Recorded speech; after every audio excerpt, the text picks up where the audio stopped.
প্রযুক্তি নির্ভর যুবশক্তি বহুপাক্ষিক অংশীদারিত্বে অগ্রগতি এই প্রতিপাদ্যকে সামনে রেখে কুষ্টিয়ার কুমারখালীতে জাতীয় ও আন্তর্জাতিক যুব দিবস উদযাপন উপলক্ষে র্যালি ও আলোচনা সভা অনুষ্ঠিত হয়েছে।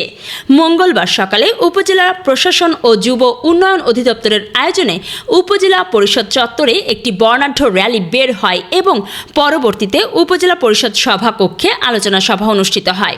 সভায় উপজেলা যুব উন্নয়ন কর্মকর্তা মোহাম্মদ নুরুল ইসলাম নান্নু এর সভাপতিত্বে প্রধান অতিথি ছিলেন উপজেলা প্রাণী সম্পদ কর্মকর্তা আলমগীর হোসেন। অন্যান্যদের মধ্যে উপজেলা সিনিয়র মৎস্য কর্মকর্তা মাহমুদুল হাসান, উপজেলা প্রকৌশলী নাজমুল হক, কুমারখালী প্রেস ক্লাবের সাধারণ সম্পাদক সোহাগ মাহমুদ সহ অনেকে উপস্থিত ছিলেন। আলোচনা সভা শেষে উদ্যোক্তাদের মাঝে ঋণ সহায়তা চেক প্রদান করা হয়।